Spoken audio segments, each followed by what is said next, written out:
Bueno, a continuación vamos a ir viendo los elementos discretos usuales que se encuentran cuando se trabaja con métodos de elementos finitos o métodos directos de rigidez en problemas de diversos temas, mecánica, eléctrica, hidráulica, etcétera. Suele aplicarse el método directo de rigidez a elementos con geometría unidimensional, que son los más sencillos, aunque estos generalmente forman parte de estructuras bidimensionales o tridimensionales. Los ejemplos de este tipo de elementos son los sistemas de resortes, estructuras de barras, estructuras de vigas, circuitos eléctricos o circuitos hidráulicos. El elemento barra es el elemento más sencillo que nos vamos a encontrar y le llamamos elemento barra de forma genérica, aunque se trate de problemas que no son de mecánica, como vamos a ver, pero que tienen características similares. En estos elementos hay solamente un grado de libertad por nodo y puede tratarse, por ejemplo, de barras con carga axial, de resortes con carga axial, de elementos de un circuito eléctrico, que también tiene un solo grado de libertad por nodo, que va a ser el potencial eléctrico, de tramos de cañería de un circuito hidráulico, que tiene también un solo grado de libertad, que es la presión en cada nodo del elemento, o conductores de calor unidimensional, donde el grado de libertad es la temperatura en cada nodo. El estado de cada elemento entonces queda definido en el caso mecánico por el desplazamiento en cada extremo, tanto en barras como resortes, ¿sí? Bueno, los elementos eléctricos y demás ya dijimos cuál es el grado de libertad que tiene cada nodo. Las matrices elementales en las coordenadas locales son simplemente 2 por 2, porque hay dos nodos y en cada nodo un grado de libertad.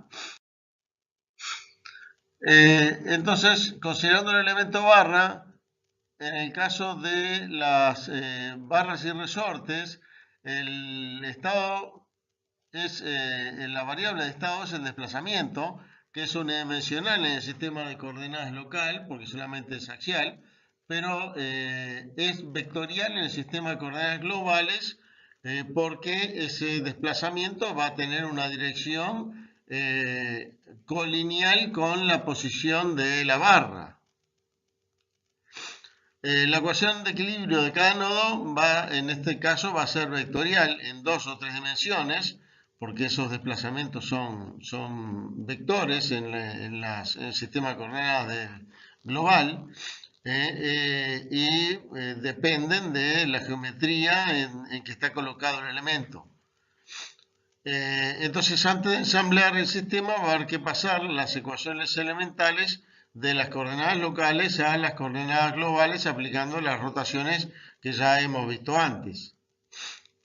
Las matrices elementales entonces en coordenadas globales ya no van a ser 2 por 2, sino que van a quedar de 4 por 4 en problemas bidimensionales o de 6 por 6 en problemas 3D. En otros casos, la geometría es irrelevante porque la ecuación de equilibrio del nodo es escalar. Simplemente es que la suma de los flujos es nula. Por ejemplo, en los sistemas eléctricos, ¿sí? La suma de las intensidades va a ser nula y ahí no hay, las intensidades no son vectores, no tienen dirección, solamente un valor escalar. En estos casos no es necesario pasar de coordenadas locales a globales porque es irrelevante la ubicación espacial del elemento. Bueno, el otro elemento unidimensional que nos vamos a encontrar en problemas de elasticidad o de mecánica es el elemento viga. En estos elementos las cargas en el extremo tienen componente axial y transversal y también hay momentos flectores. Entonces el estado de cada elemento va a quedar en este caso definida por el desplazamiento longitudinal y transversal de cada extremo y además por el ángulo de flexión en cada extremo. Entonces la ecuación de equilibrio del nodo en estos casos va a ser vectorial en 2 o 3 dimensiones porque depende de la geometría en que están dispuestos los elementos y estos desplazamientos que acá se ponen como axial y lateral van a ser vectores y tienen que ubicarse en el sistema de coordenadas global.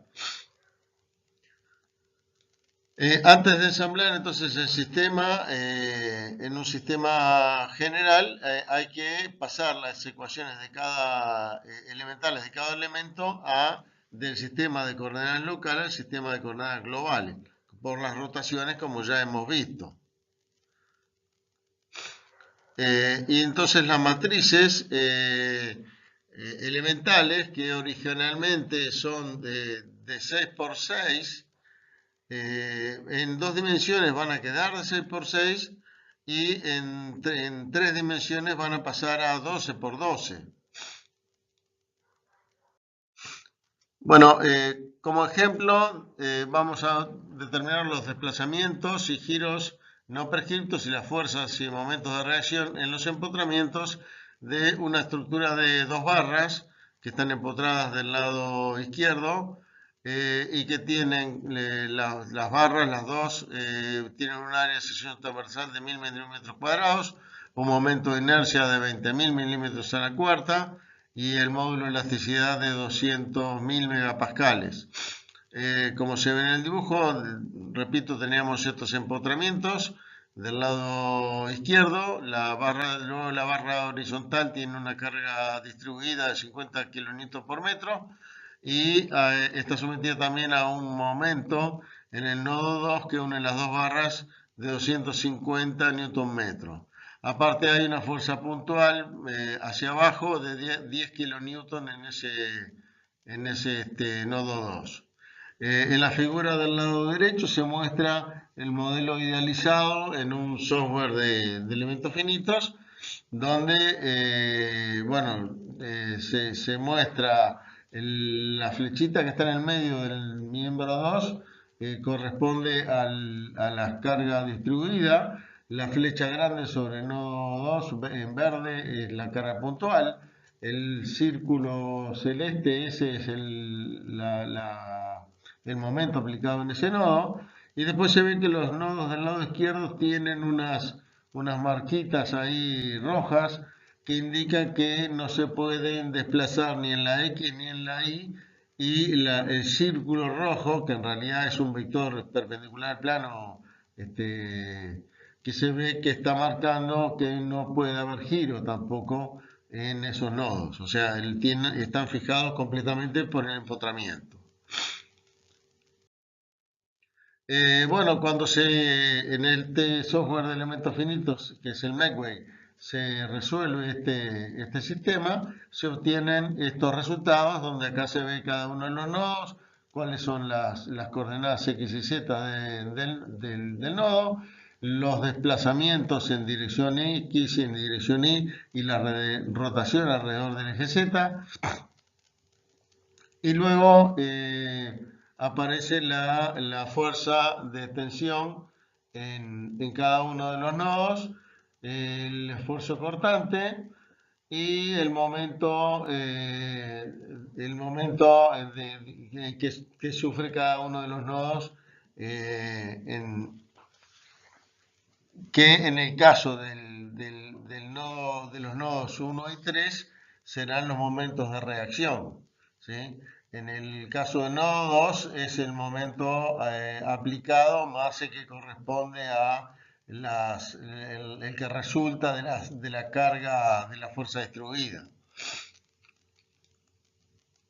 El resultado entonces, bueno, si lo vamos a comparar con cálculos manuales es bastante inexacto, porque los elementos que estamos usando son elementos lineales que no pueden representar bien la flexión, ya que justamente al ser el elemento lineal usa una interpolación de primer grado y no puede tener curvatura.